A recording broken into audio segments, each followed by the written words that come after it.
Good afternoon, YouTube, and welcome to the first ever filmed Jeepin Bubba podcast. This is the 31st recorded Jeepin Bubba podcast, and today we have an interview as promised. We have a couple interviews to do. I'm in my office here at Black Bear Off-Road. I would love to have this person here with me today because he's a lot of fun, and we would just talk for a couple hours until we realized we needed to go do adult things. But I have on the phone with me today, due to coronavirus and social distancing, the editor of S3 Magazine, Jonathan Wooley. Say hello, Jonathan. What's up, guys? How is everybody? So the funny thing is, every time we introduce ourselves to other people, I'm like, this is Wooley, and he's like, hi, I'm Jonathan. And then he's like, this is Bradley, and I'm like, hi, I'm Bubba. So, like, I like the slang nicknames, but you for some reason, for a dude that has dreadlocks, you're kind of formal. I'm formal? I mean, and you're formal with your introductions. Well, you know, I feel weird every time if I shake somebody's hand and go, hey, I'm Wooley, they're like, what? Yeah, yeah, you are. They're like taken back. They're like, are you messing with me right now? Is that like a hair joke I don't understand? Yeah. So yeah, I usually just say Jonathan while the person that's introducing me is saying Wooley, and it's always confusing. But anyway, my last name is Wooley. Yeah, truly. So I've just been Wooley since second grade. There were 3 Jonathans in my class, and I became Wooley. See, there was 3 Bubbas in my class, so I had to go by Brad. No, when I'm in the South, I always introduce myself basically as Bubba, unless it's a business meeting or some fancy place. But in the North, you don't necessarily. There's kind of a negative connotation towards Bubbas up north. Oh, come on. Yeah, they're like, oh, it's just that Bubba that works on cars, and I am that Bubba that works on cars, but it's not. I actually have a college degree. Yeah. Well, so since you're not here, and so you won't get read, I was going to say, I actually kind of fanboyed Wooley before he knew who I was. Because I got started with trucks first, mini trucks, and then I went into imports. And that's kind of when I discovered S3. And then due to, I think, maybe MySpace or Facebook, I realized Wooley was local. And then I was like this dude with dreads that had I thought a killer CRX and ran a cool magazine. So it was like, I mean, he had features from Rutledge Wood in the magazine. Like, he knew Rutledge, and Rutledge to me is like my spirit animal. So I was like, this guy is really, really cool. And then now, fast forward to where we're at, we go wheeling all the time and do fun stuff. Yeah. I mean, just to whatever, fast forward the last 15 years, I grew up around sports cars, and then, you know, got my license, got my keys right as the import scene was really starting to hit in like the late 90s. So obviously that's the way I went. That was like my generation. Yeah. That's how I met Rut back in college, you know, like it was this car camaraderie and stuff, and then I kind of went the other way, started with cars, and then as I got a little bit older, got a family, and was going through my 30s, I was like, dude, Jeeps are family cars, and I need a family car. You know, they make them in 4 doors now. Look, let's go. And like the bug kind of, man, I was in Hawaii, and we rented one, and it was like 2013 or whatever, and that's where the Jeep got me. And then I got back to Georgia, and I was like, man, I don't know. Georgia's not Hawaii. Maybe it was I was caught up in the moment, you know, running around on Atlanta's interstates. A Jeep might not be what I want. Sure. But like 2 years later, it was still what I wanted. And I was finally like, all right, man, there's only one cure for this thing. I had a buddy that worked at Rugged Ridge, and he was like, just go get one already. I was like, okay, man, I'll do it, you know, and we went and had it sunk within 100 miles of buying it. So. Yeah.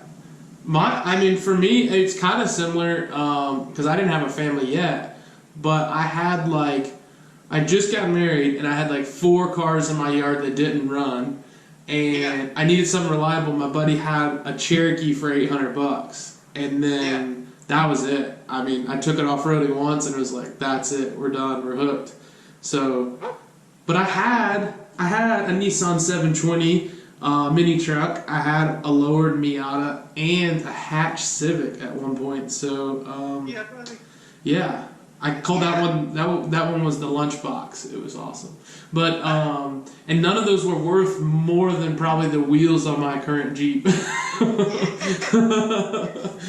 man. I don't know, dude. I think a lot of car people like to categorize themselves as you know, oh, I like imports, or I like domestics, or I like sure, yeah. off road. And I think an enthusiast is an enthusiast. I mean, I think, you know, coming from, again, my background, my dad raced vintage cars, you know, so that's what I grew up around. And I think as an enthusiast, you have to look at what Jeep's done with the Wrangler over the decades, and like, it's significant. As an enthusiast, you probably should experience that. It's a very unique type of vehicle. It's very pure. Even I know people rip on the JKs and the JLs and the 4-doors, but like considering what else is out there right now, like it's very pure to its roots. Sure. So, I always tell people from the car side of the world, you know, like, as an enthusiast, you should experience it. It very well could change your whole life. I think I'm going to have a Jeep for the rest of my life now. I will definitely have to have a Jeep the rest of my life. I can't imagine life without it. You know, I can't. I don't know, man. It's brought me closer to Georgia. You know what I mean? Oh, yeah, it's a nature. Appreciate the seasons. Like now, winter is okay. I used to hate winter time, and now I'm like, but it's a different season. That's what I do 90% of my wheeling is the winter. That's what I have the most time, and it's actually, you can see more on the mountains because there's less leaves.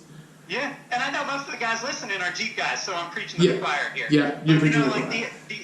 The other thing is, I mean, just to, you know, to whatever, reassure Jeep guys, like, coming from the car world, it was solo, man. I was the only one in the car. You can't go with me when you're in a two-seater. An obnoxious one at that. You know what I mean? That smells like gas. But like, but a Jeep, we can go to the North Georgia mountains, and one thing I've learned is you don't have to be doing like sketchy stuff to have a blast. Like, you can just go ride mild, calm, scenic trails and have a really good day. And it all kind of revolves around that Jeep, you know what I mean? It all revolves around, hey, let's go take the Jeep out, you know? And I think there's also something to it, like you were talking about, like having your wife ride with you or like a friend or whatever. When you have a ricer that inherently is going to be loud at some point, no matter what your intentions are, no matter how good of a boy you are or a good of a kid, you're going to pull up somewhere and some old person's going to look down their nose at you. But if you pull up in a Jeep anywhere, you're going to, like, get the nod. Like, yeah, that guy's all about bald eagles and freedom. Anyone from 16 to 106, like, appreciates the Jeep. Yeah, and that's the thing. I used to feel like I wasn't a Jeep guy because they were too common. And then I got one. I realized I'm totally a Jeep guy. I cut the roof off of whatever I own, and I have dreads. You know what I mean? Like, I love the outdoors. Like, I am a Jeep guy. And then as soon as I got one, I realized that whole culture behind it and the camaraderie. Like anybody from 16 to 106, you know, you instantly had stuff in common with these guys. Sure. It's great, man. It's a great culture. And compared to my friends that I'm not knocking the car side. I think everybody should have everything. You know what I mean? Like, I think there's the car for the mood, but like my buddies that do track days, man, they pour so much time and effort and money just in track fees and gas and consumables and that's if they have a great weekend and they don't break, it still costs them $1,500. You know, and I'm like, bro, we can go spend a whole weekend in the mountains for gas and sandwiches. Like, it's just, you know, it's just a great time, man. And, you know, I mean, I have a 6-year-old little girl now. Yeah. And the memories that she's having in this thing are lifelong. You know, like, you're kind of setting the stage for, you know, that kind of background and foundation and who she's going to become, what she's going to see as important. You know, is it going to be material things or is it going to be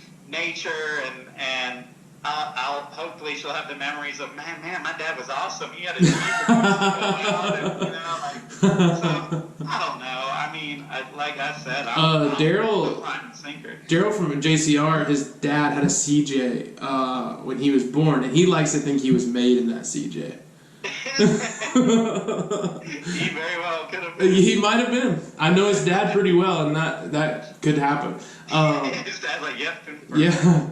So taking it back, Wooley is the editor of S3 magazine, and that's basically kind of why and how I know him. So, I mean, we had different run-ins over the years of imports, but when I started working at JCR Off-Road, we kind of somehow made the connection on Facebook, and then we talked before because we were talking about doing something with your Jeep, but I think the first time we actually met was in Vegas at SEMA.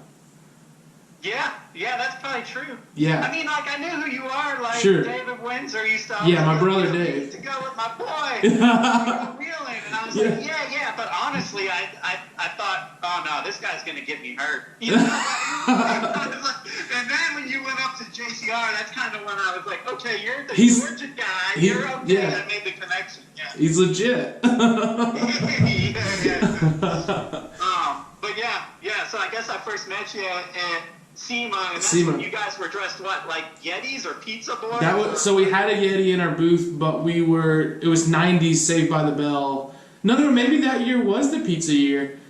I did it in 16 and 17. 16 was not, we dressed as 90s outfits, and then 17, yeah, we did the pizza delivery boys. So, okay.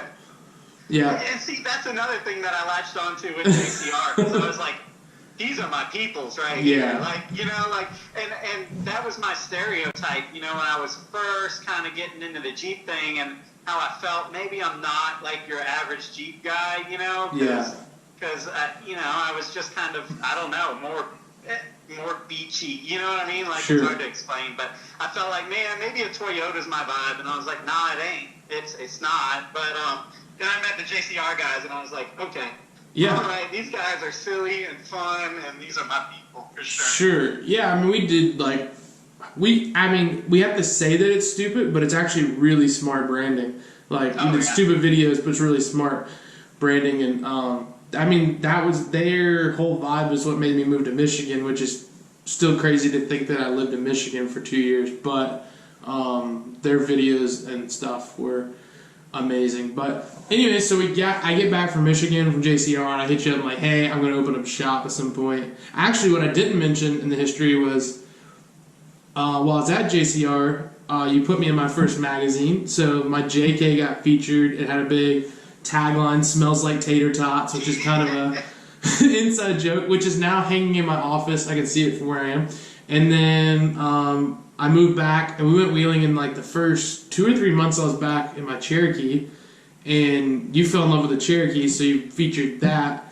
And then we just put steering on your Jeep, which will be kind of my third mention in S3 magazine. So besides S3, I got mentioned in Four Wheeler magazine in just a little blip because I had high-sided my Cherokee, so I'm like staring at the sky, and I sent the picture into them, and it was good enough, I guess, to make like the corner of that magazine, which kind of segues my point. That magazine was owned by 10 Network, and basically 19 of the 21 titles from 10 just got closed, as far as they're not going to be printed anymore. And I remember calling you that day, and I was like, hey, congratulations, you just became the #1 car magazine in the world. Not that you weren't already, but basically all of, maybe your competition, but like any other magazine that was out there, there's very few now. I mean, what do you think about that?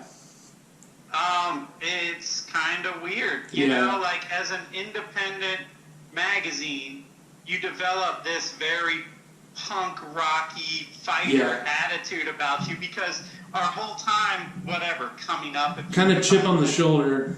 Very much so. Because exactly. Because they're pop, they're mainstream, they get all the big numbers and everything. Yeah. And you're over there like the starving artist. That's like, you know, like we're battling this big giant, and you know, as media was changing and as print was arguably dying. You know, we were seeing titles go one by one.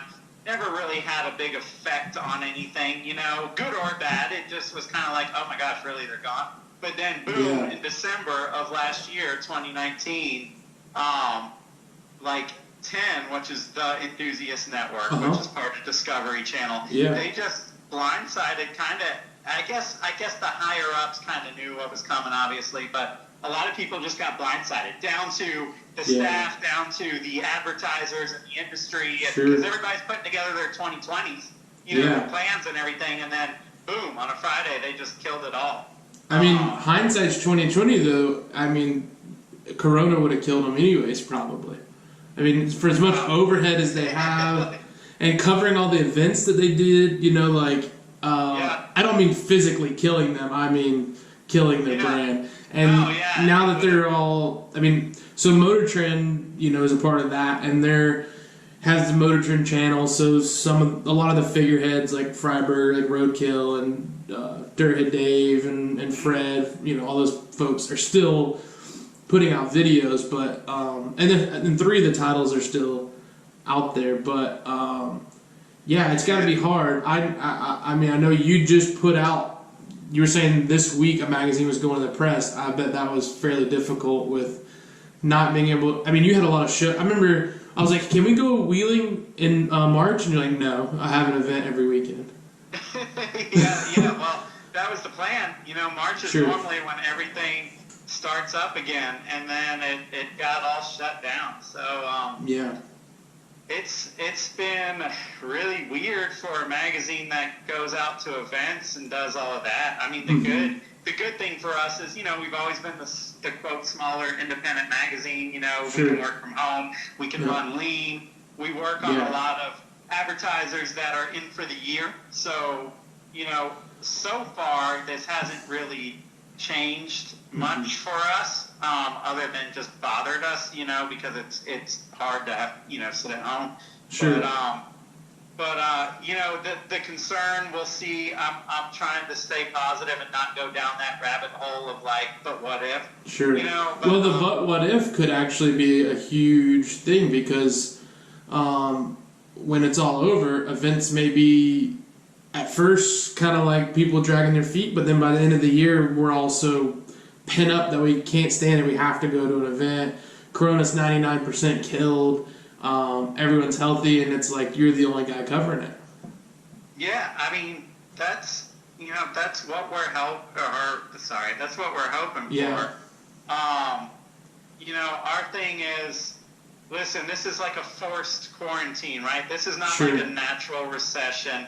There's a lot of pent-up energy here from being at home, and so when this thing, as soon as we get the green light and it's, you know, deemed safe to kind of get back out there, I think you're going to see a lot of the car community like explode in full bloom. You know what I mean? Like everybody's going to be buying. There's a lot of pent-up buying energy. Right now, people are staring at their Jeeps or their cars, and they want to buy stuff, and some are, but some are a little bit worried, like, am I going to have a job next week? Like, maybe I shouldn't. But once we slide back into normal life a little bit, I think all of that stuff, I don't know about you, but, like, I'm saving money. I never realized how much I spend on Mexican food until last month when I was like, oh my God.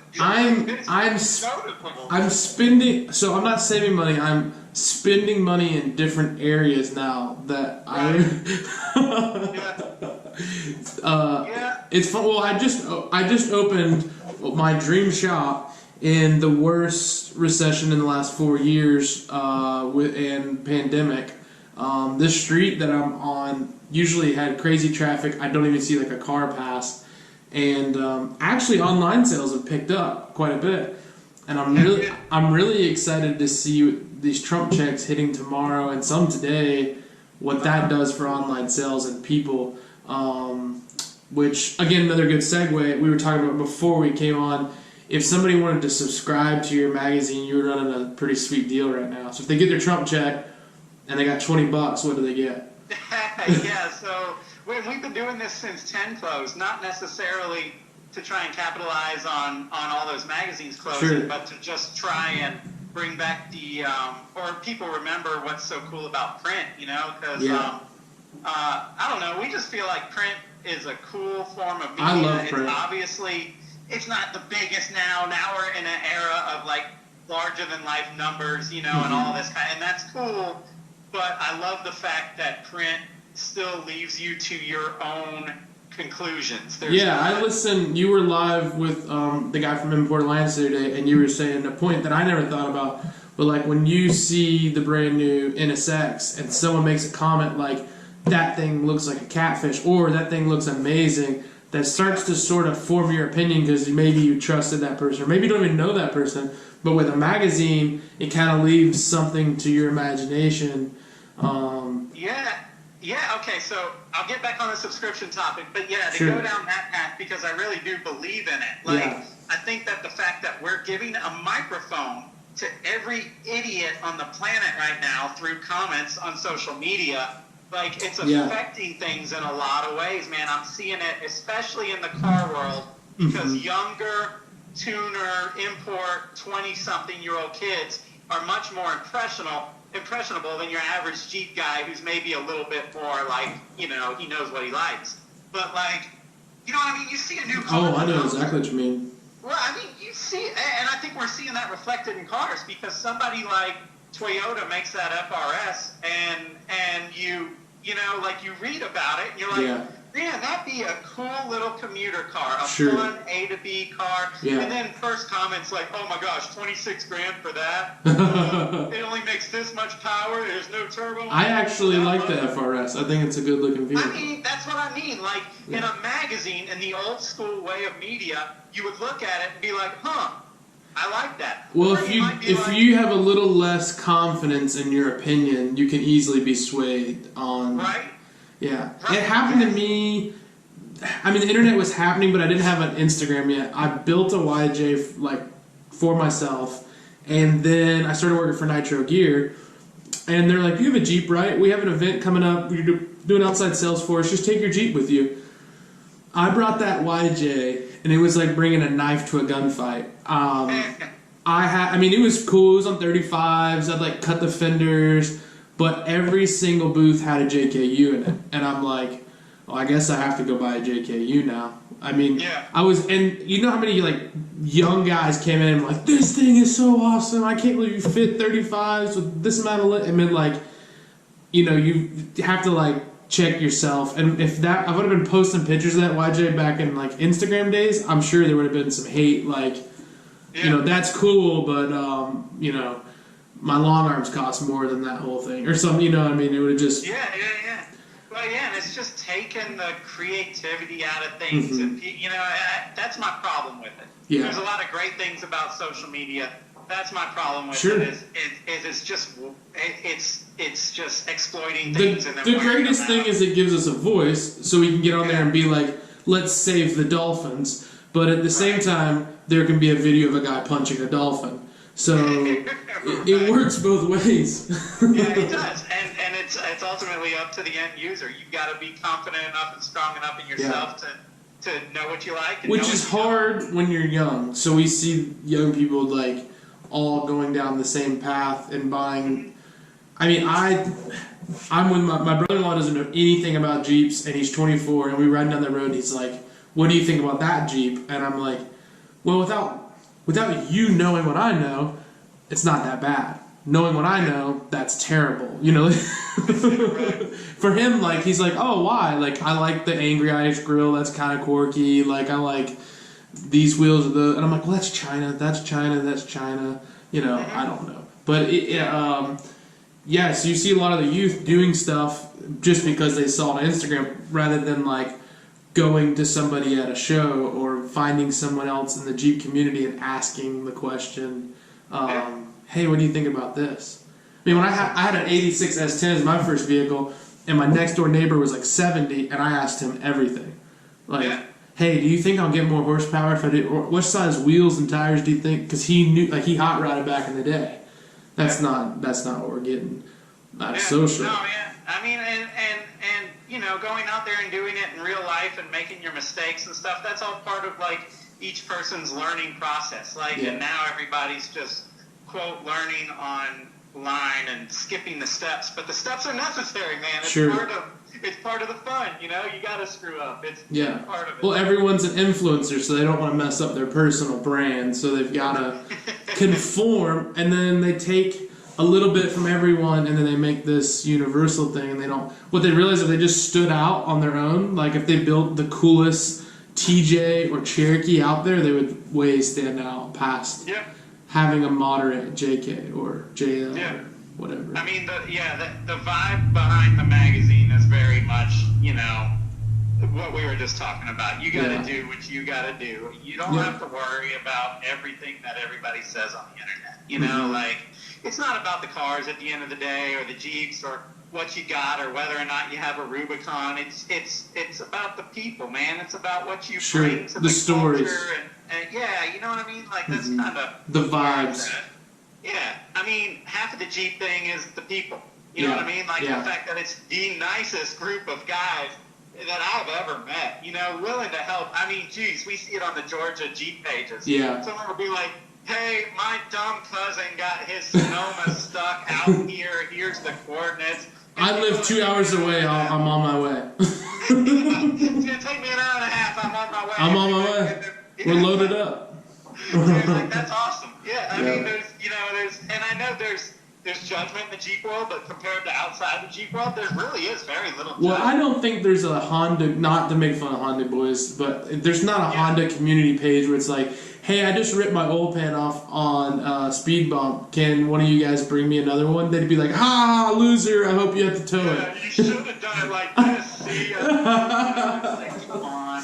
I see it all the time. Even the Jeeps that are kind of a little overdone, like cosmetically or whatever. Yeah. Like, people are like, that's cool, man. I mean, if that's, you know, you like if that's your thing, you know, so, I actually really like them. I really like them on like 22s or 26s or whatever at SEMA. Like, I think they're hilarious looking. Like that's cool.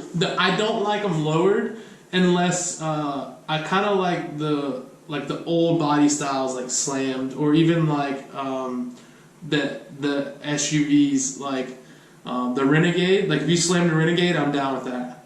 Dude, I always, if I just had money to burn, I want to do a little front wheel drive turbo Renegade. Yeah. You know, just that's cool. I'm down with that. If I see a TJ, LJ, JK, or JL lowered, I'm upset. Like, it doesn't do it for me. But but if you were to slam a YJ and put an LS in it, then like I think that's kind of cool too. I don't know why that's acceptable to me, but it is. That's where I draw the line. Okay, so the subscription, what do you get? Oh yeah, okay. So subscription, $20. You get a 2-year subscription, plus you get a pretty radical T-shirt. And we send that to you right away. So if you subscribe, basically, we go ahead and grab the shirt and the current issue, throw that in the envelope, and get it out to you. So at least you get some immediate gratification. You don't have to sit around and wait on a magazine for months or whatever. Yeah. And then, we got one going to press this week, God willing. So that means in 3 weeks or so, that one should be showing up at people's mailbox. I got the shirt, and I really like it, and it's soft. It fits good. Man.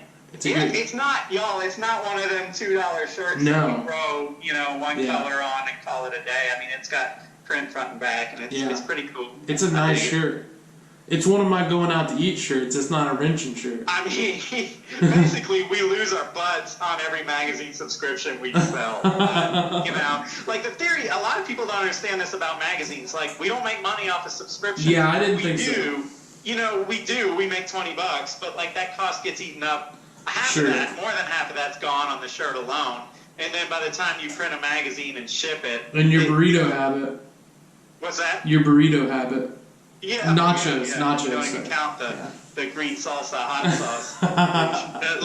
The idea is we want people to read the magazine and hopefully bond with it, connect with it in some way, and then ultimately that brings more advertiser interest, and then that's where you, in theory, make money. I'm not going to say you guys' numbers, but I know like what a full page for you guys typically runs. Yeah. When I first heard that number, I was like, that seems a little high. Then I recently heard what like a full page and like the Times cost. It's $45,000. Yeah. I was like, what? What? I could build 2 Jeeps, or I could run one article or one thing, and it's like it's unbelievable. So you guys are nowhere close to that. And that's the thing. Print is expensive. There is an inherent cost with print. And you guys run a really high quality print. It's like got like a velvet feel on the outside to it. Yeah. I mean, we use thick paper, we use matte finishes on the cover, and I think that's kind of where print's going for a lot of people these days, because really the print that's left now is kind of like in this Renaissance period, because, I mean, I don't want to talk bad about 10, but, they're kind of the Justin Bieber of media. They have big numbers, but it's all corporate and whatever, it's kind of sold out stuff. And I think feel like not to knock their contributors either, but like if you read some of their technical articles, they're very driven by the product they're trying to push. Oh, dude. So it's like if they're trying to sell, Bob's shocks, then they're gonna how to change a shock. First, go online and buy Bob's shocks only at bobs.com. It's like seriously. Well, dude, I've had a couple of friends that have gotten their quote dream job with those magazines back, before they went under, and got really disenchanted and ended up leaving, because I had a friend that was a designer. He put together 2 of the magazines, I think, and he was like, dude. They literally, so a photographer shoots a car, for example. There is a middleman that works for the company that kind of throws out the photos that aren't applicable to their advertisers. So he's like, I basically get the 10 photos I'm allowed to use. And they go, here, go do your magic. But he's like, it's just not, they take all the art and the magic out of the job for sure. And so that's a good thing. I think the print that is surviving is a lot of times it's independent, like we are, so it's small teams. They're usually very passionate. We're not doing it for the money, I can promise you all that. None of these remaining magazines are getting rich, flying around on private jets with cigars. This podcast and my YouTube channel is also not for money. It's not paying the bills. So I think the magazines that are left, there's probably a lot of pride in those, and a lot of that times it's reflected in the paper quality and stuff that they're using. I think you're seeing a lot of magazines go to quarterly now as well, which we are, because the monthly translates into garbage content and garbage paper quality, because it's just too impossible to turn them out like that. What I like about quarterly is I forget about it, so then when I get it, I'm excited. I'm very excited. I'm like, I forget that it exists, and then boom, it pops up. You're like, oh, hell yeah, they're still around, man. I don't know if there's that. Maybe someone can leave comments on that watches this on YouTube, because some people will only consume this as audio on my podcast. But I read magazines, in my opinion, really weird. I pick up the magazine and read it from the back forward. Oh, really? That's the only way I read a magazine. I want to flip it because it flips better, I think. I kind of agree. I mean, I'm left-handed, so I'm kind of with that. But what I always do is I always go to the editor's note. The little thing in the front, and I read that, and if that guy is saying something, if he's trying to really, you can tell if he's passionate. If the editor's not Jonathan Wooley, I will not read the editor's notes. You can tell. Or Guy Haney, or somebody, You can tell if it's from the heart, or if it's yo, so I was just so stoked to go to Formula Drift. You're like, oh man, it's I don't know. Hey, I saw you post today that the Formula Drift is going to be in my backyard on July 4th. Yeah, to kick off the season. At Michelin Road Atlanta. So literally, we can start the day at my house and then roll over there. Dude. And I know for all you Jeep guys listening out there, Formula There's Drift, not a Jeep guy that doesn't like drift, though. I mean, how can you not like drift? It's like a college football game. It's just a party. It's where you want to be. So, where I live in conjunction to the track, and I can smell the rubber during drift. And I can hear the F1 cars when they run, but I never smell anything. But on drift days, I can smell it for 3 days. Yeah. And there's less mosquitoes. I'm excited about that one. We've been cooped up. Yeah. And then they're going to go and just raise hell on 4th of July.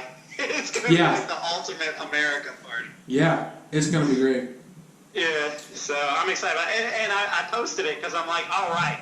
Like, there's a little bit of hope here. Come on, man. We got a date. Like, you know what I mean? Like, people are getting excited. So. I've got to get excited because some of the Jeep events that were supposed to happen in June have, like in March, April, May, and some June, are all getting shifted now to like July, fall. And I'm slower in the fall. So I'm like seeing these fall dates pop up. And I'm like, this is great. Like, I can make these. All this other stuff was like during my busiest time and season, so I'm pretty excited for events. But I think live events were starting to die a little bit anyways in the Jeep world.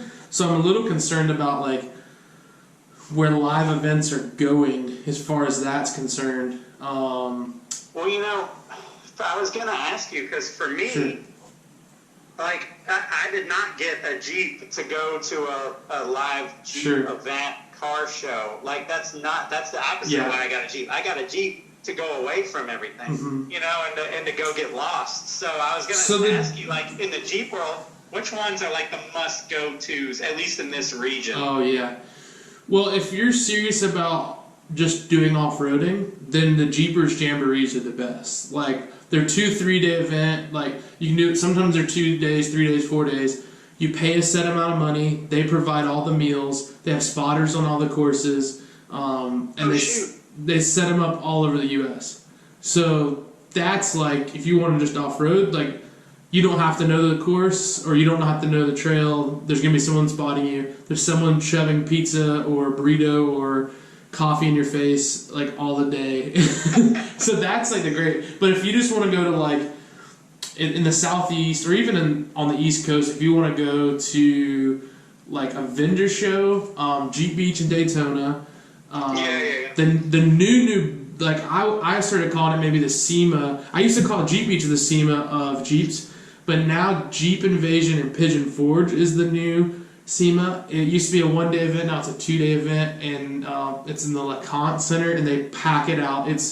You can't find parking within like 10 miles. Wow. I want to say they had like 6,000 Jeeps in attendance last year. Holy cow. It's massive. When is that one, do you know? It's always in the fall, like August or late August, early September, something like that. Yeah, so it's safe right now. It's safe right now. And then I was looking at Jeep Jam. It's been happening a few years now in Panama City Beach. They've changed a lot with it over at the beginning. It was just a show, and now they're having like concerts. The last time I went, they had a country music concert at the end. Now that one's moved to like the end of June, so I'm kind of looking at that because it's like, even if you don't like the show, you're in a good destination. You're in Panama City Beach. But kind of the dirty little secret about those shows is a lot of the vendors basically go to sell and brand and promote. A lot of the people that show up are new, so they read Jeep event and they're like, that's an hour away from me, or 2 hours, 3 hours, 4 hours, whatever, and then they flock to it, and then they get sold to, like hardcore. Yeah. The veterans that have gone to it 2 or 3 years, a lot of them, they do stuff outside of the event because they know, okay, we're all going to meet here, but we're actually going to hang out on the beach. We're actually just going to go to the after parties and hang out and talk and network. And then we might just ride the obstacle course and then leave and go to lunch. So, So if you're like in the north area, Bantam is the big show. That's the original home. They made, the first Jeep was made in Bantam, Pennsylvania for 2 years before it moved to Toledo, where it's been made ever since and is still the most American vehicle ever built and still built. So they make the Cherokee and the Wrangler in Toledo still. Okay. And it's 98% American. All right. Yeah. That's pretty hard to say. Although the Tacoma is actually really close to that. The what is? The Tacoma. Oh, Yeah. right. Yeah, it's really close to being just as American as far as like the parts, where the parts come from. So and where they're assembled. But yeah.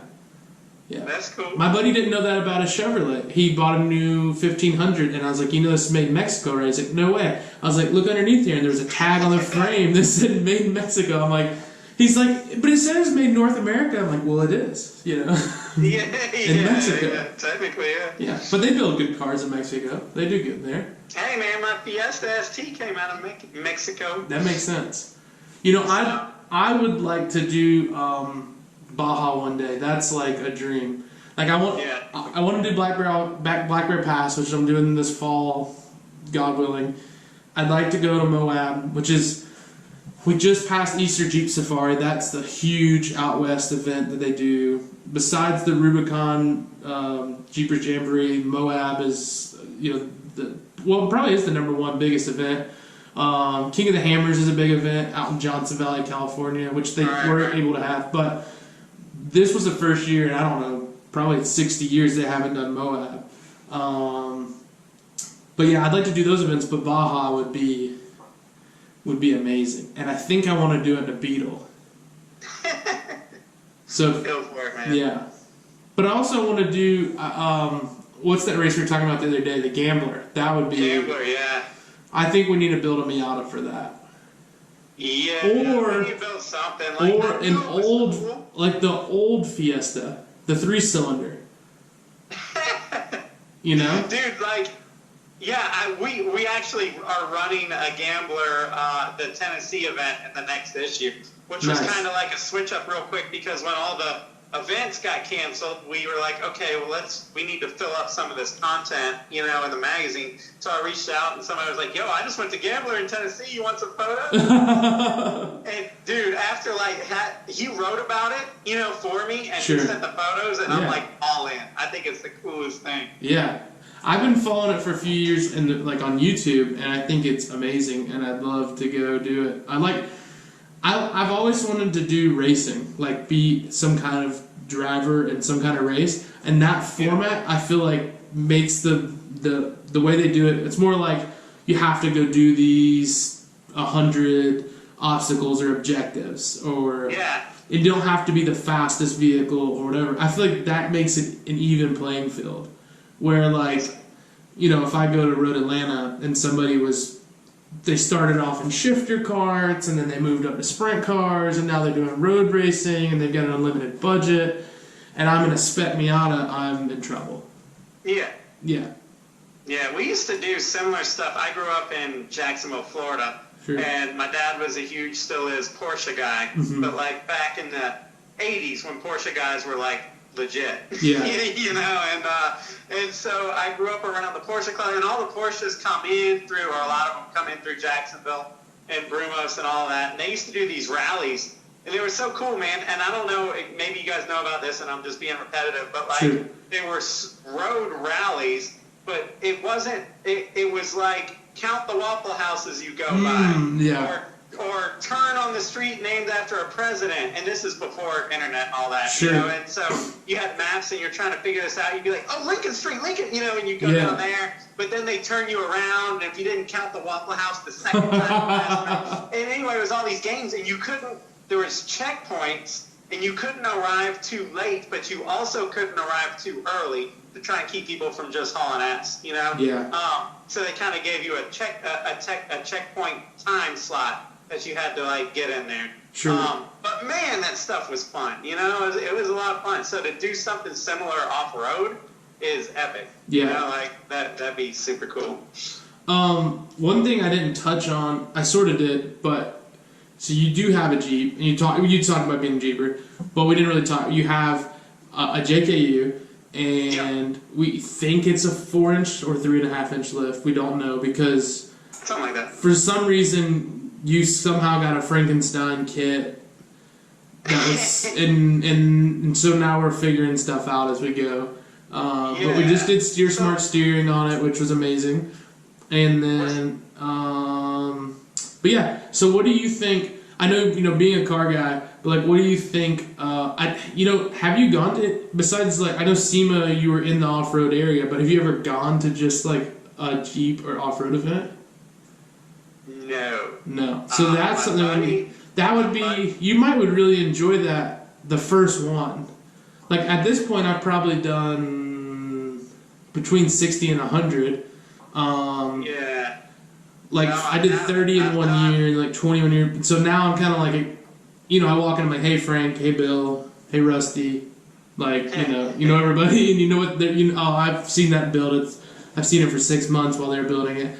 But yeah, that would be interesting from being a car guy, because one thing that was part of the best part about. One of the best parts about getting like into the Jeep off-road world was like, all the new stuff. I was like born again because I had become that guy. I was just jaded. When it comes to like the car side of things, I've seen it all. We go to SEMA every year, and I really don't care. People be like, "Oh, what cars are there?" And I'm like, "Dude, who cares? The same, different but the same. It's the same every year, And then when all of a sudden I got like super into the off-road stuff, and like I was seeing it like for the first time. I was seeing SEMA and all these other events like like these it's just like, oh my God, did you see that? And I was walking through the off-road hall just freaking out and totally obsessed. I have to say that I'm a little disappointed in SEMA, but of course I worked it, and I got maybe an hour of the 2 years I went there, like actually walking around.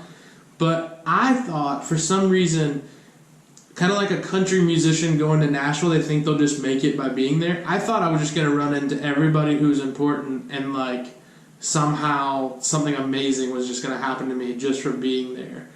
And then what you figure out is like everyone there thinks the same thing, and they got a ticket through a buddy who owns a body shop, and they don't actually work at the body shop. They just went there to see Kim Block's car, or they just went there to see all the wheel girls down in the wheel and tire section, which is ridiculous, by the way.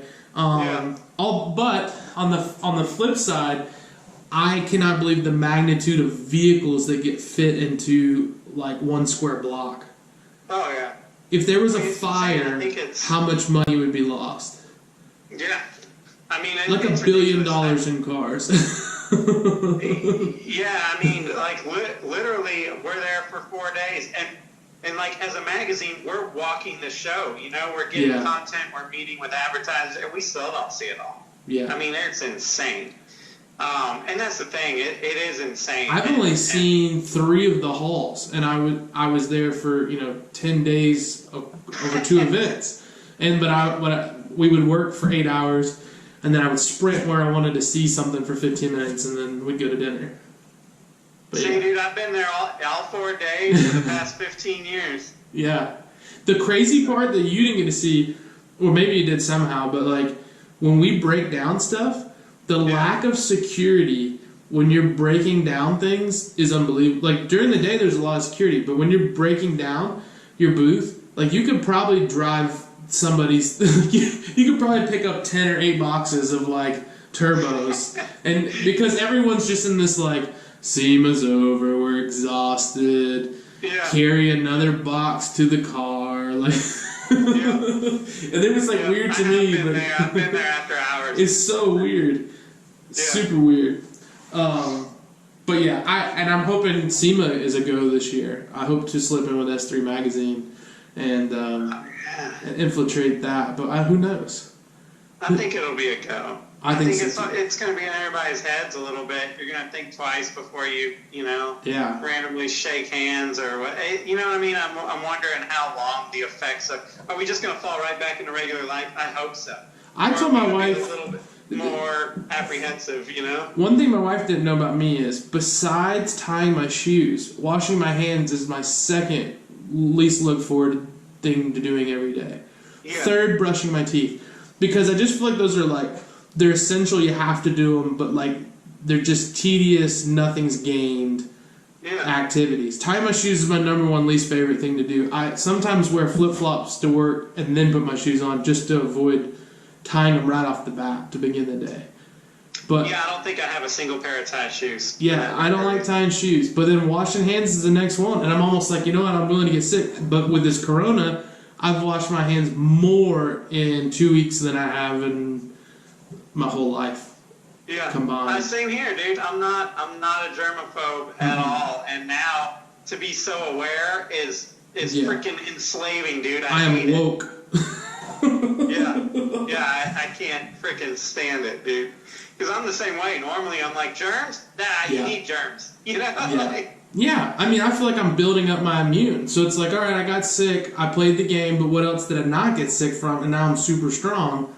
But with this corona, it's like there's so many unknowns about it. But anyways, I want to finish off this, but I kind of want to tie in Jeep things kind of with it. Is there anything you've learned just by owning your Jeep? Or we've gone wheeling a couple times. Is there something that maybe your Jeep taught you?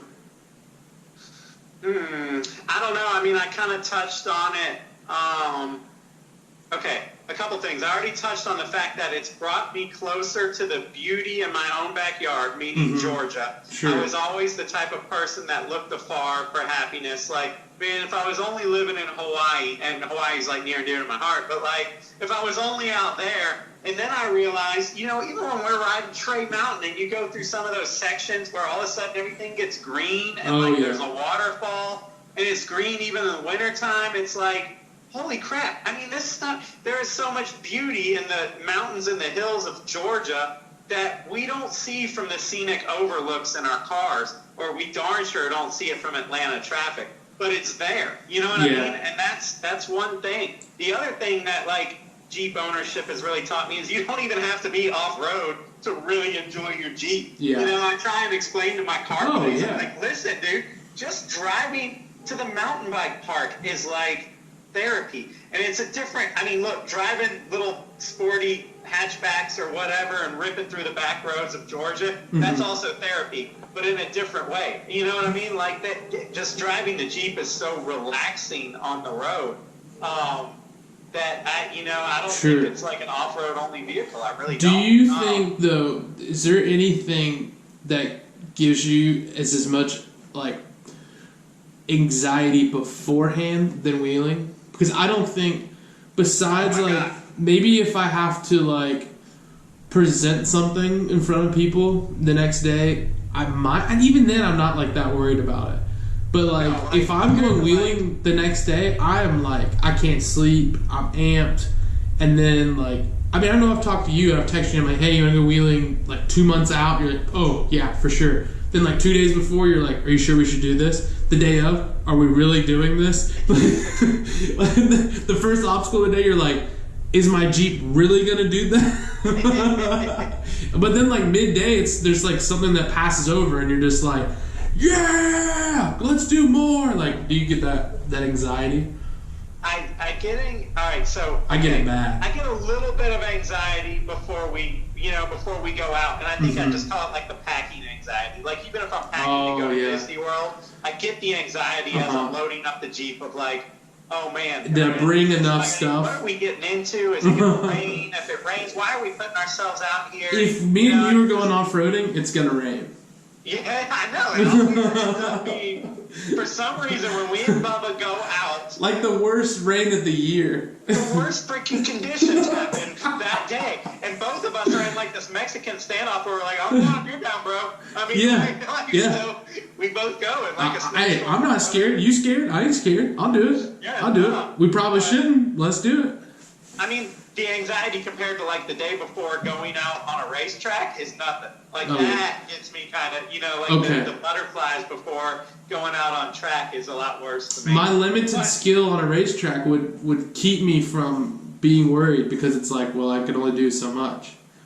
I think maybe the fact that I think you get to hide behind maybe a little bit of like, I'm the car guy, so if you get stuck, it's okay. But I literally call myself Jeepin Bubba. If I get stuck, if I break something, it's like, what? Well, that's true. I mean, I've had my Jeep for 4.5 years, but I still play the I'm new at this car. I know. Well, we went to... Bubba, what? You gotta guide me. I can't I don't know what I'm doing here. Well, we went to Charlie's that one time. I was in the Cherokee, and Charlie is like usually an inch deep, but that day it was a lake. Basically, the little creek was a full on. It was deeper than the Chattahoochee that day. It had current. It had current. Like, moving current. And so I pull in my 35s and it's over the tire and I back out and I was like, listen, you're going to have to do it first because you're the bigger tires. You're like, if you're not doing it, then none of us should do it. I don't know how you guys do it, but I got no problem turning around and going back out the way. And Russ, I think Russ was on like, I don't know, 33s or maybe 35s at the time. He's like, yeah, I'm done. Yeah, let's go. Yeah, you wasn't having it. Yeah, let's get out of here. But, and that bothered me so much. I was like, I don't know. Maybe I want to float this thing down the road. But the bad part was I had already sold the Jeep. Like, I knew it was going to sell 2 days later to a guy. So I'm like, if I float this thing down this river. Yeah. So yeah. That was a special day. We always get the best weather. Some days I get home and I'm like, why did I put myself through that stress? And then I start thinking of the stories and the memories, and I'm like, that was one of the greatest 10 days of my life. Dude, I told you I went back there without Bubba, so I didn't have my little security blanket. Yeah. And I was back with my buddy Bryson Richards in a built-up Porsche Cayenne, like a first-generation Cayenne. And we went yeeting through, not that big lake, but like a smaller, one of the crossings was up, and he hydrolocked it. Yeah. And it was like sunset. It was not cool. We were having a great day, and it's one of those times where you're having a great day, and you're like, all right, let's just give it a little right here, and then he hydrolocked it. Maybe that's the thing, when you're like the most experienced guy on the trail, you carry all the anxiety, but if there's like a more experienced person, like, because when I used to go off-roading with Daryl, I didn't worry about anything because he was then the most experienced person. And yeah, because like you're the parent, you know what I mean? Like you're in charge. It's just like kids don't stress anything because they're like, all right, take care of me, daddy. Yeah. Yeah, man. So we had to get Bubba out. We had to get Bryson out. Sun's gone down now, and we're going out of this thing. And I hadn't been there since I was there with you. Sure. And the creek was a freaking river. Yeah. And so we're coming up to this thing, and I'm just like, oh, God, I'm pulling this Cayenne. I can't stop and look at it. It's pitch black. I can't really tell what's going on. I just got to go for it. But, and luckily it wasn't anywhere near up as high as it was that day we went. Last time, I went like 2 months later, and there was children just sitting in it. Yeah. It was like they were sitting on their butts, and it wasn't coming up past their legs. Like it was. Bryson wouldn't believe me. I'm like, Bryson, I'm telling you, last I time have pictures of it we'd have been in trouble. above a 35-inch tire. And I felt it. Well, I pulled in halfway, and I felt it moving me. And I was like, I'm gonna float. And I didn't back then. I didn't. Well, you couldn't see the path. And if you take the path is like. Well, I've even seen videos of guys mountain bike through it. When it's low, because there's a good enough path, but there's not. Yeah. Well, anyways, we've talked for a long time. But if you get your Trump checks. And you want to buy a subscription to S3, you guys are United States, Georgia-based, awesome car magazine that covers Jeeps, imports, all kind of stuff. You've told me what the next magazine's going to be about, and I won't share that, but the concept is kind of different than anything you've done before, and I'm really excited to see that format. Yeah, man. And I am like a quarter mile from your old stomping grounds at the tannery. I can see one of the tanneries from where I'm at, but the one you were at. And I've actually thought today I passed where you guys used to be, and there's that big open parking lot right next to it. And I'm like, when this Corona thing's over, I think we need to have a truck and Jeep meet like right here, and then crush some cold ones and eat some chicken wings at the Tannery Road. Have you been to that Tannery Road place yet? Yeah. Back in those days, it was probably Pizza Pub. Yep. What a lot of people don't know is I won a karaoke contest at the Pizza Pub back in the day. Really? Yeah, the second year they held it. The first year I came in second, but I got in first the second year. Yeah. Oh, all right. Yeah. But my family was very supportive of me doing something at the local pizza bar. They were okay with attending that. If it was at the school, not as many of them would have showed up. Right. Speaking their language. Yep. All right. Well, I really appreciate you being on. Actually, you were working on lowering a truck, and so we'll let you get back to your I-beams in that old F-150. I'm excited to see that thing. The wheels are ridiculous on it, but hopefully, I'm hoping you have to cut a lot of sheet metal out because I think that's good for content. Yeah, we'll see. I have no idea what I'm doing. Quick backstory. This is literally Grandpa's old truck. It's my wife's grandpa's old truck. He passed like 15 years ago. And then my mother-in-law got the truck for sentimental reasons. So out of respect for him, you decided to slam it. Yeah, well, I mean, it's two-wheel drive, so I didn't want to lift it, and I'm not going to leave it and you stop, can't leave it so stop. Understood. I'm going shop truck style with it. We'll see what happens. No, that'll be really cool. I think it'll be great.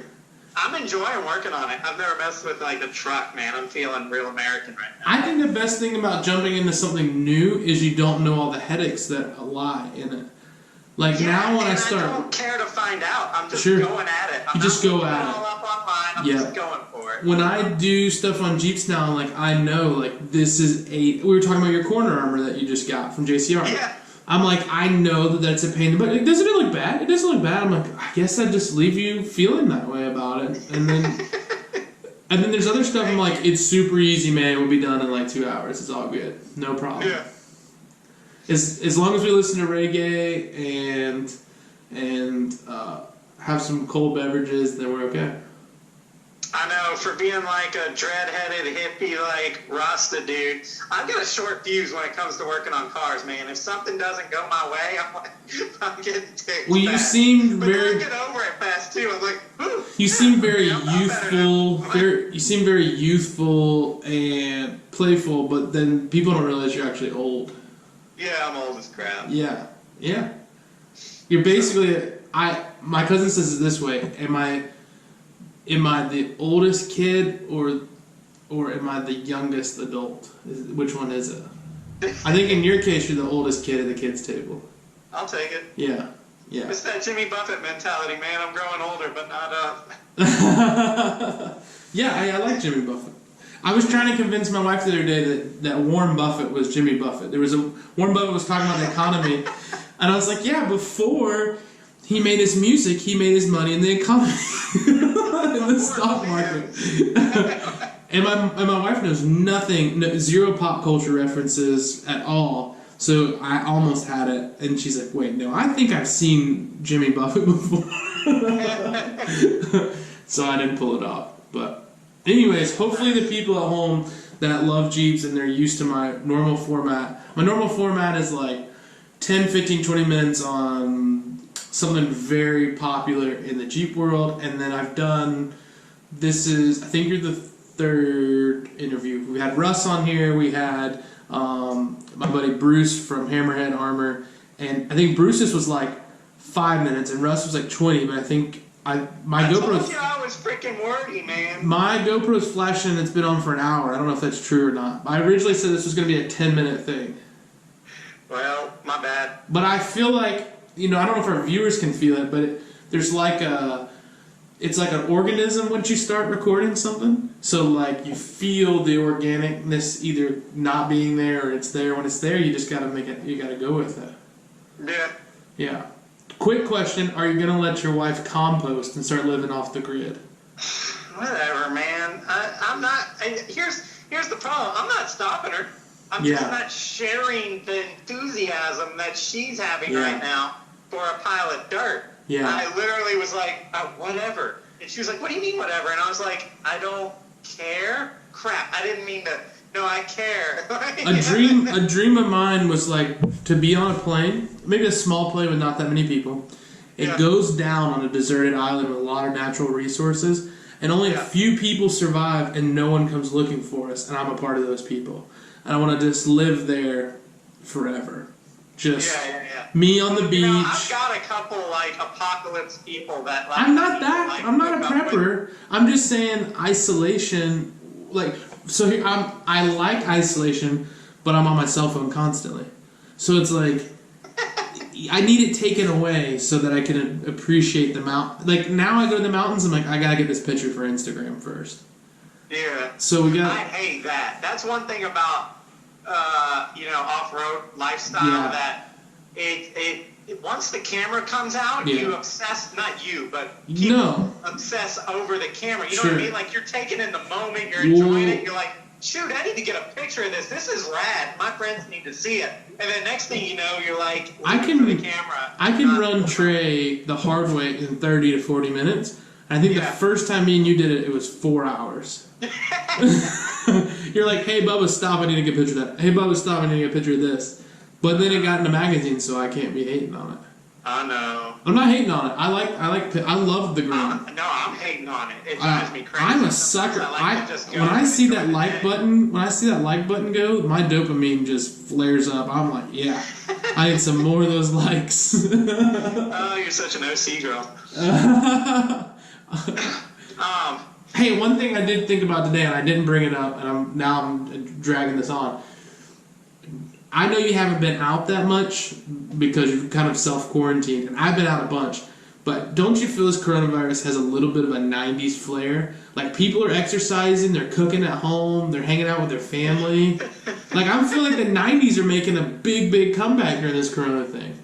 Dude, I'm wondering what's going to happen to the hairstyle. Like, we've been doing this weird, fadey, like Mountain Man meets, like, Metro sexual. I shaved my whole beard off and head hair. So what happened to the beard?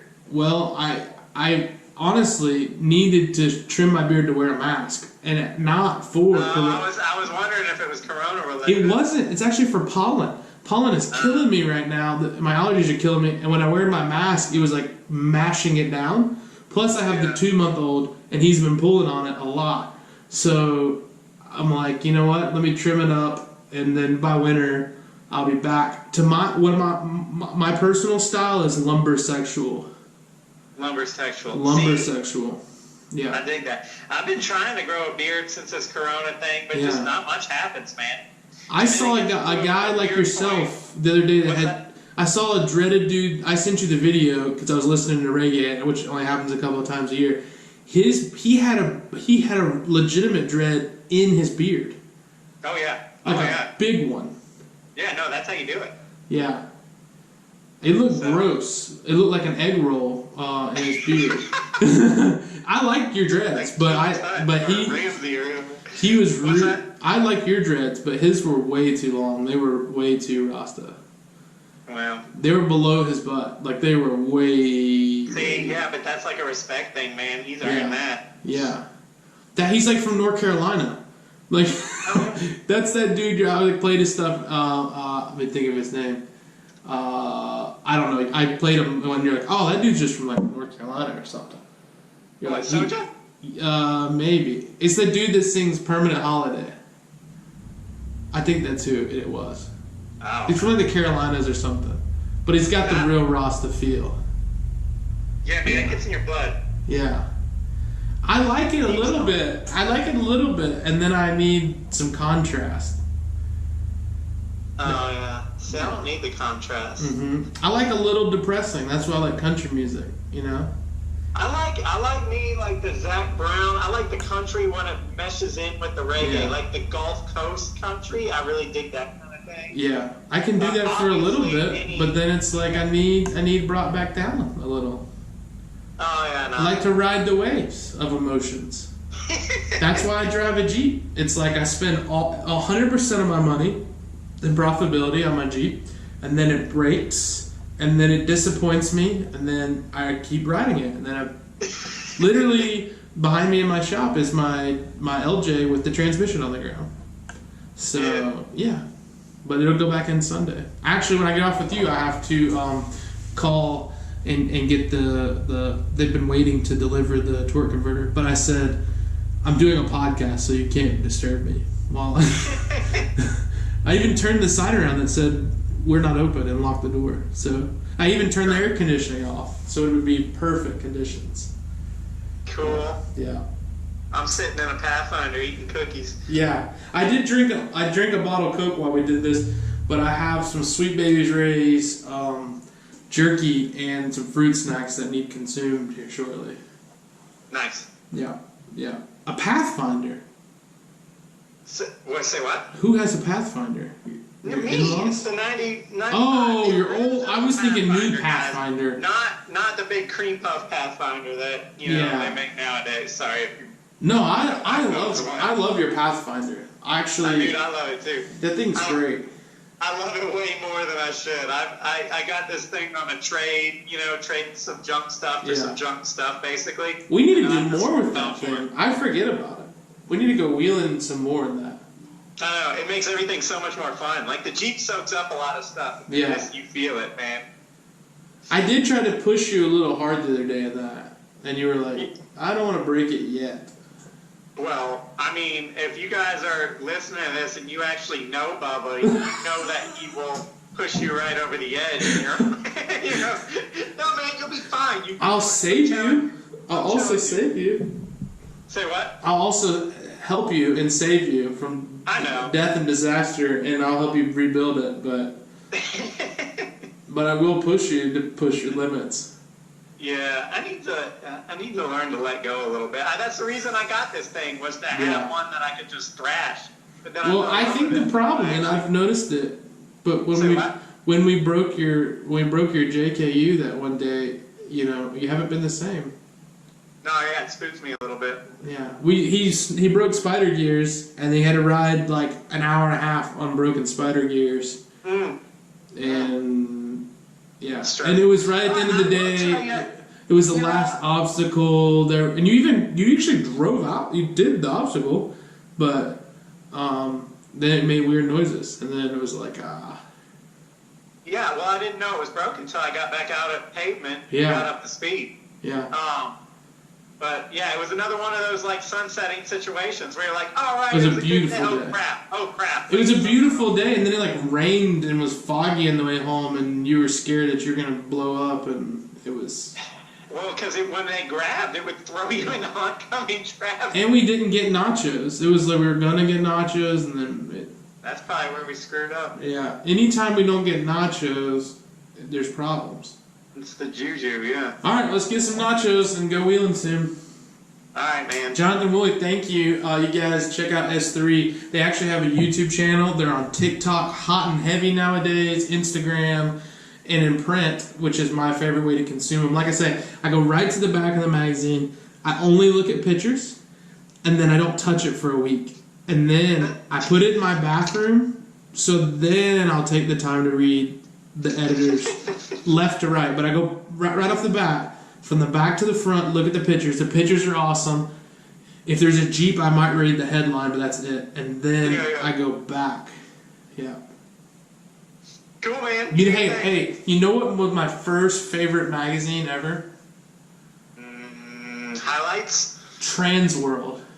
Oh, yeah. Yeah, I would go in there and look at every ad, and it would say, send $1 for stickers. Yeah. And I would send the dollar and wait 8 months and get my... God, I love the 90s. And then, I'd get my birdhouse sticker, and then my friends would be like, poser, you don't have a birdhouse. And I'm like, I have a tech deck that's a birdhouse, so suck it. Yeah, man. Yeah. I think I did the same thing with Blink 182. You're aging yourself. Back in the day. Back in the day. All right, thanks so much. Have fun with the F-150, and again, you can check out Wooley on all the medias, including print. Yes. Yeah. Dude, I appreciate you, man. Thanks, bro. Absolutely. Good luck. See you. Bye. All right. Later.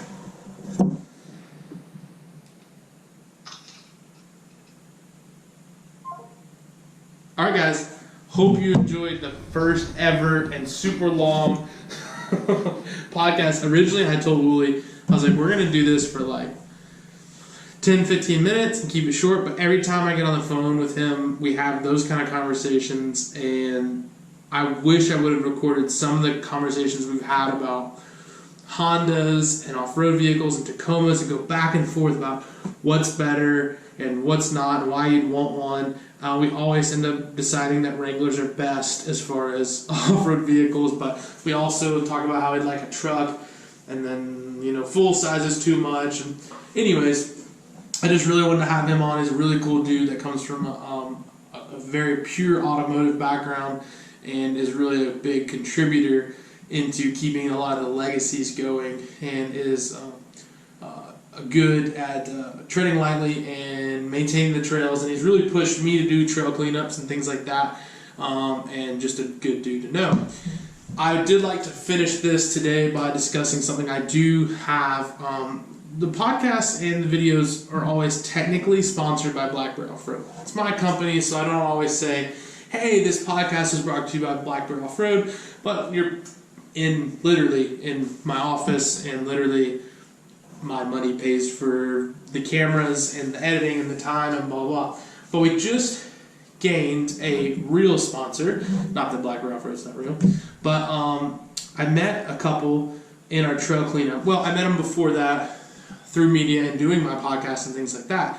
And without getting into it too much, they are going to now be sponsoring the podcast and my YouTube channel, and they're really going to be helping me with my website. My website needs help.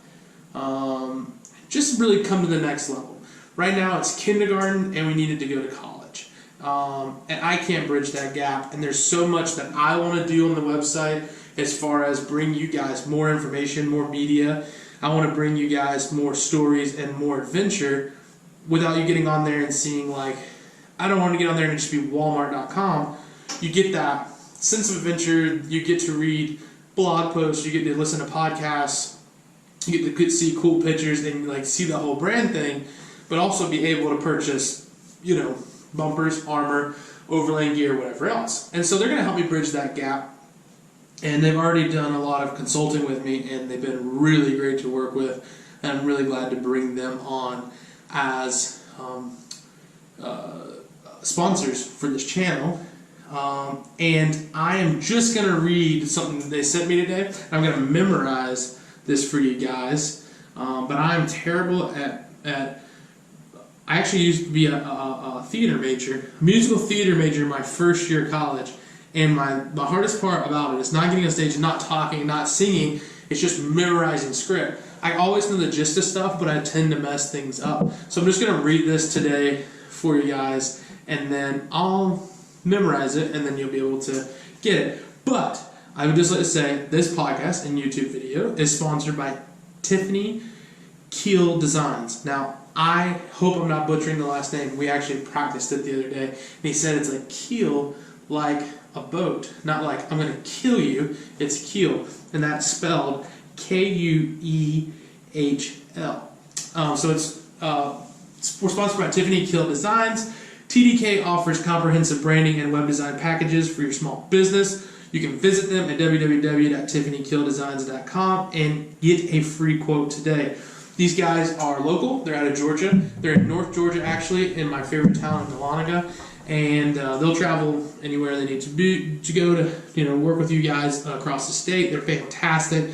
I will get to a point where I do not have to look at that to say that, but I wanted to say it perfectly one time, and then you'll hear me kind of mention that this is sponsored by them. I'm going to throw their logo in and website at the end of this video, but please check them out. If you're a small business or a brand or something like that, and you're trying to take things to the next level, for me personally, I didn't know where to turn because I knew graphic designers are extremely expensive, and I don't know the difference between Fiverr or 48-hour logos or an independent shop or like a big ad agency. And so, between the Fiverr and VaynerMedia or whatever else, ad agencies, there are these independent shops that can actually really spend more time with you and really, and this is my opinion, this isn't anything they said to me, they can really build it how you want it to be and into your needs. So they've come to the shop, they've looked at pictures, they've wheeled with me and done a trail cleanup day. I became friends with Chris. Him and Tiffany are married, and this is their business, but Chris actually shared Grassy Gap Road with me, and so he shared this trail, and I went off-roading in it, and then I was like, man, we should clean it up, it's really dirty, and then he came out with that, And then we just kept talking back and forth, and now I think I'm going to convert him from being a Toyota guy to a Jeep guy. Meanwhile, he's going to convert my website from being something I built on a free template on Shopify, and a lot of people like it, don't get me wrong, but it can be a lot better, and I'm excited to get it ramped up. I had a little insecurity or a sinking pit feeling in my stomach about the website because I want to add more products, but I want it to be more streamlined. So to take it to the next level, I really needed a professional, and I really think these guys are fantastic as far as that goes. So please check them out.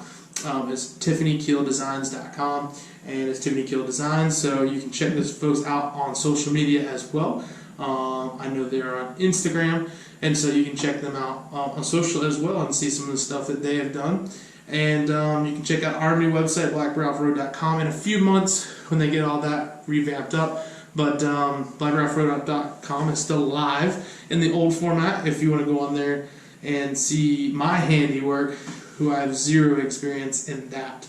Hope you guys are safe and secure, and I hope you like the new format. This is new for me. I am excited about this new format. I'm going to try to do mostly interviews in this format because just the talking videos can be a little boring. I know this was just a talking video, but when this Corona thing has passed over, I have some other guests in the industry that are going to come in and do this with me. And I also have some out of state that will record it the same way we did with Wooley today, unless we see them at a show or something like that. So if you like the design, like this setup, please hit a thumbs up. Please subscribe. Check us out on social media. Please support by buying things at Blackbird Off-Road with your Trump money. Subscribe to S3 Magazine. We just hit you with all the spam at one time. Not really trying to spam you guys. You know I do this absolutely for free. I own this company, Blackbird Off-Road. We just opened this shop, and I'm just trying to show love to my friends who are based in the U.S. They're local, they're small, and we're just trying to get our stories and names and brands out there and offer some sort of value to our listeners and people who are, stuck at home or they're working and needing a way to escape. They can listen to this and learn a little bit about the industry. And I don't know if you listened today, but Wooley dropped some nuggets on the behind-the-scene things of magazines and advertising and the whole car industry. So hope you guys enjoyed that. I really enjoy you guys being here to listen. We've really seen a big growth in the podcast, and I'd like to thank you guys for that. Guys and girls, I just say guys isn't a general thing. Anyways, I'm done talking. I need to eat some beef jerky. As always, we'll be seeing you.